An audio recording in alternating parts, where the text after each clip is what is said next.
Welcome to Mitchell Memorial Library at Mississippi State University, where today we'll be talking with legendary Mississippi radio broadcaster Randy Bell, whose work recently was donated to the Mississippi Journalism Collection here at the library and can be shared now with students, faculty, staff, and the general public as Randy has covered news in Mississippi for 4 decades. Randy, welcome. Glad to have you here, and we're really thrilled to have your work product over these decades now at your alma mater, Mississippi State University. Glad to be here. I'm glad to make the contribution. I'm hoping it'll be a resource that students can tap into. Well, no doubt that it will be, and a lot of excitement.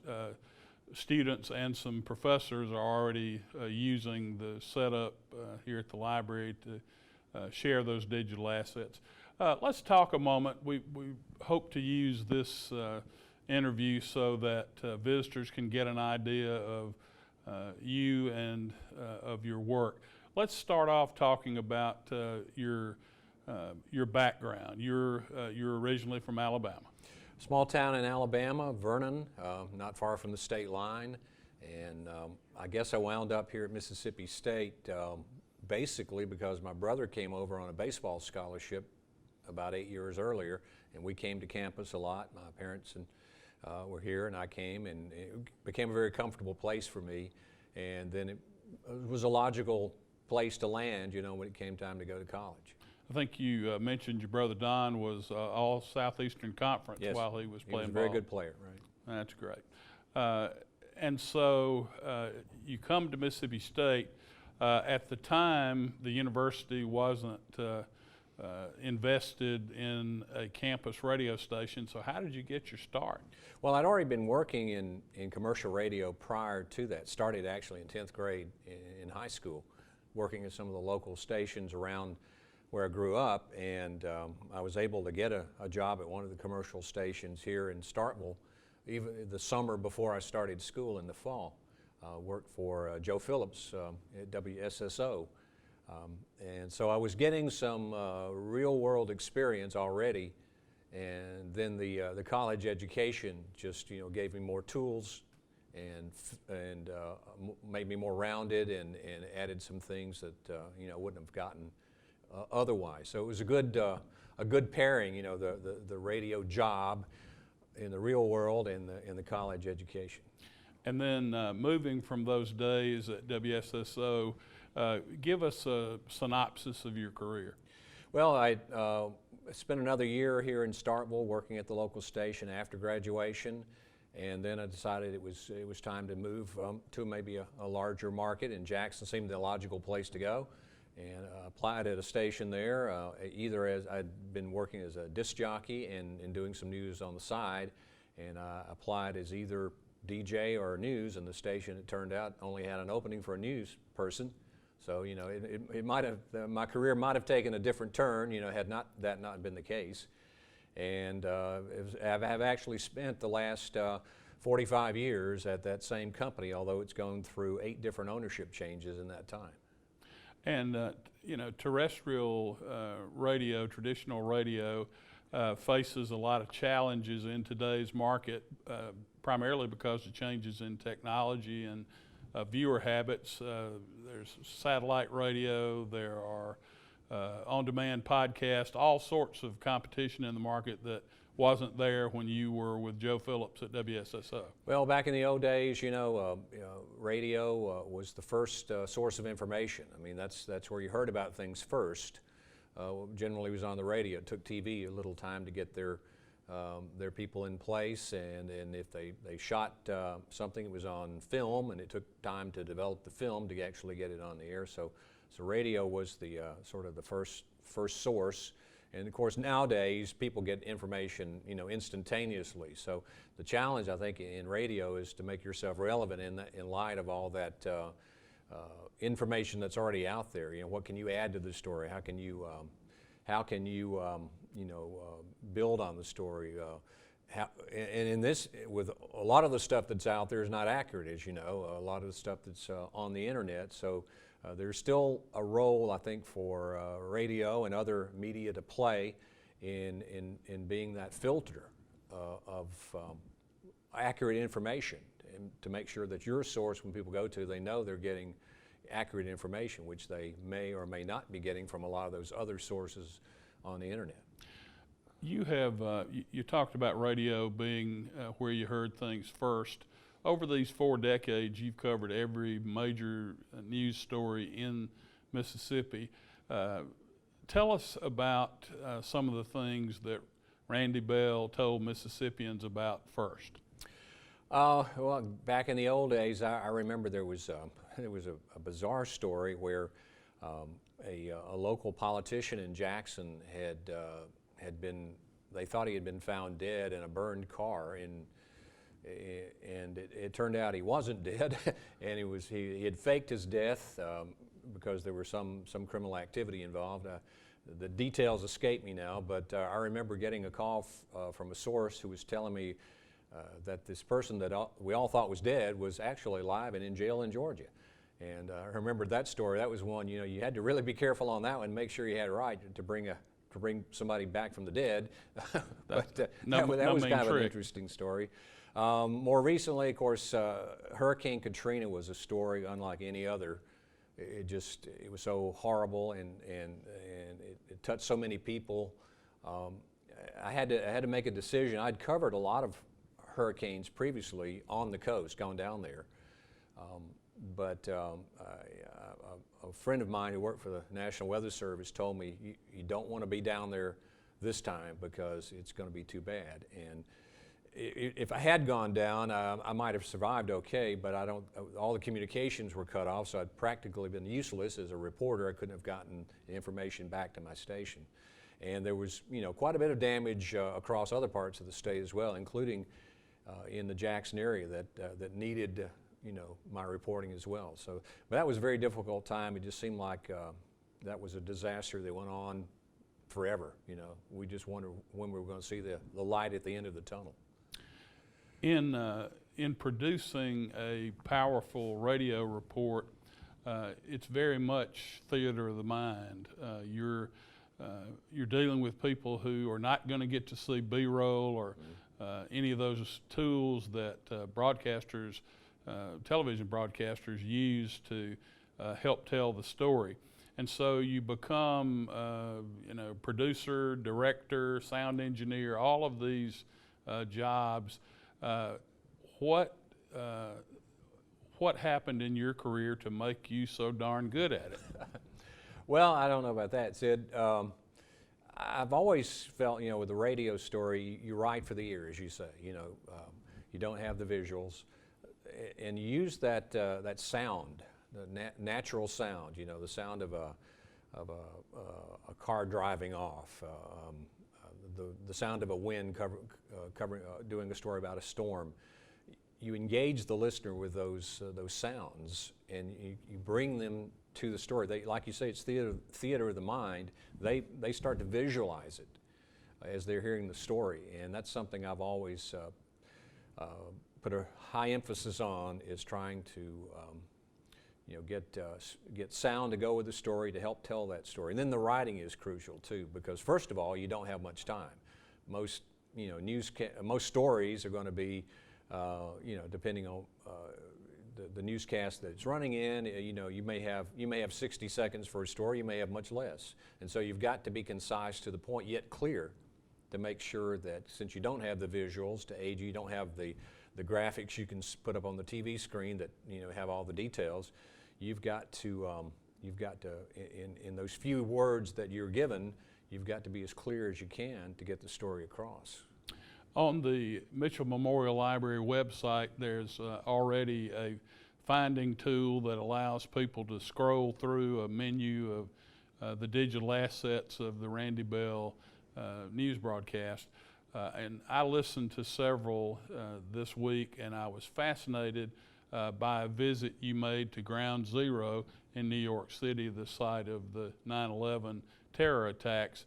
And so you're walking into a situation where you don't really know what those ambient sounds are going to be and what to focus on, but you produced an absolutely powerful report from there. What do you remember about doing that story? Yeah, it was actually a series of 3 stories. The first one was a year or 2 after the attack, and Ground Zero was just a hole in the ground then. You know, they hadn't started any reconstruction. The recovery had been done, but beyond that, nothing had taken place as far as developing that site or redeveloping it. And that first story, I remember, I just wanted to I had an opportunity to visit it. Access was very limited at that point, but I wanted to kind of give a sense for other listeners in Mississippi who probably hadn't had that opportunity, even go stand at the fence and gaze in, a little sense of what it was like at that place where something so terrible happened, so many lives were lost. And then I did a follow-up story when they started developing it, to give people a sense of what's going up there. And then I did a third piece after it was all done and they had the memorial in place. And I was fortunate enough, I was standing around, you've seen or you may have visited yourself, the memorial that's up there with the waterfalls and all the names around. And I found the Mississippians, some of the Mississippians who were killed in the attacks. And I was fortunate enough to find a couple of family members who just happened to be there that day and talk to them about their recollections and what the memorial meant to them as far as keeping the memories alive. But that's certainly the most powerful event that's happened in my lifetime. And even though it's not a Mississippi story, I was in New York, and I thought, well, let me do a story here and carry it back to my state and let my listeners experience, what a little bit of this powerful story. Over the years, you've met, interviewed, interacted with innumerable celebrities, political figures, others. Who are some of the ones that you encountered in your work that you remember most vividly? One of my favorite interviews was the opportunity and privilege to get to talk to Jack Lucas, who is a Medal of Honor recipient, lived in the Hattiesburg area. Wasn't a native of Mississippi, but it was his adopted home afterwards. And he was a fascinating man. A lot of you know the story of his background. He was the youngest Marine ever to receive the Medal of Honor. Actually sneaked into the service at age 14, lied about his age to get in, and then I think stowed away on a troop ship to get to where the fighting was. And he was just a larger than life character. And I had the opportunity to sit down with him and his wife at their home, and he showed me pictures, and it was just an amazing story. And I was able to do that story, and he passed not long after that, a year or so later. So I was glad that I had the opportunity to talk to him, while I had the chance. And you've covered Mississippi politics and government extensively as well, and for good or ill, race seems to always be the lowest common denominator in Mississippi. On the topic of race, what change have you observed over the course of your career? Well, I mean, some of them are well documented. The increase in elected officials who are black, and the largest number or percentage, I guess, in Mississippi. I think we're making great progress. Obviously, there's still a lot that has to be done. But you bring up that topic. There was one story. It's in that collection. I don't know if it's one of the ones you've had a chance to listen to. It's one of my favorite stories. It was a story in which the sons of Confederate veterans held a ceremony at a military park near Port Gibson. And the purpose was there was some erosion in that park, and some of the graves of soldiers were, falling off into the abyss. And they took it upon themselves to relocate those graves to a safer place. And these graves were black Union soldiers, and this was the sons of Confederate veterans doing this. And I did a story about that, and that was a very powerful story, I thought, in that they talked about this is what one soldier would do for another soldier. It doesn't matter that they were on the other side. It doesn't matter that, the sons of Confederate veterans were white and these soldiers were black. It didn't matter. I thought that, that's an example of how far we've come in a lot of ways, I think. A very good example. Let's back up a little from specific recollections to talk about your something you don't share in your reporting very often, your opinions. You have always been very fastidious to be fair, to let both sides be heard from. We live in a media world today of designer journalism. If you're conservative, you can reliably turn to Fox News. If you're liberal, you can catch Rachel Maddow on MSNBC. What has changed in the media landscape in regard to fairness and accuracy as compared to when you entered the field?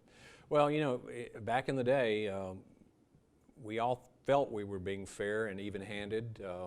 I remember watching Uncle Walter Cronkite on the CBS Evening News, and he was the gold standard, and I guess some today would consider him liberal and would tune him out.